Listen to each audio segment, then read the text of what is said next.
জুলাই গণঅভ্যুত্থানে আইনি ভিত্তির জন্য নভেম্বর মাসের মধ্যে গণভোটের আয়োজন অবশ্যই করতে হবে।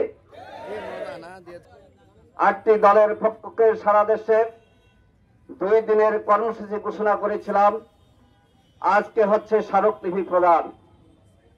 এই স্মারকলিপি দিয়ে আমরা এই কথা বুঝিয়ে দিতে চাই, বাংলাদেশের মানুষ নভেম্বর মাসের মধ্যে জুলাই জাতীয় সনদের টেকসই আইনি ভিত্তির জন্য গণভোট চায়।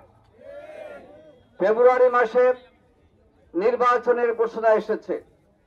গতকালও অন্তর্বর্তী সরকারের প্রধান উপদেষ্টা জাতীয় নির্বাচনের প্রস্তুতির কথা বলেছেন।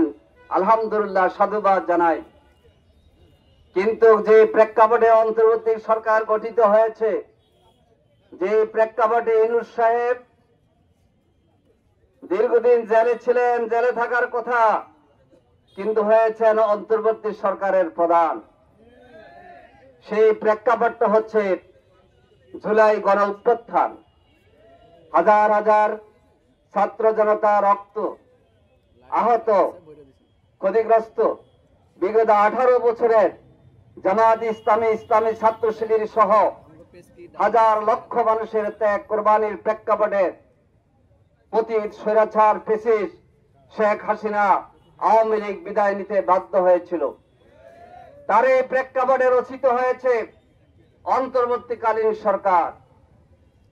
আমরা ফেব্রুয়ারি মাসে জাতীয় নির্বাচন চাই, কোনো কথা নাই। যে জাতীয় নির্বাচনের জন্য জনগণ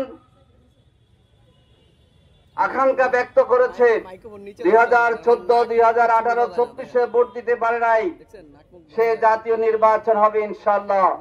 কিন্তু সেই জাতীয় নির্বাচনের যে আইনি ভিত্তি ছাত্র জনতা রচনা করেছিল জুলাই গণঅভ্যুত্থান, সেই গণঅভ্যুত্থানে আইনি ভিত্তির জন্য অবশ্যই জাতীয় নির্বাচনের আগে নভেম্বরের মধ্যে গণভোট দিতে হবে। আজকে নির্বাচন কমিশনের কাছে 3টি মৌলিক দাবি আমাদের।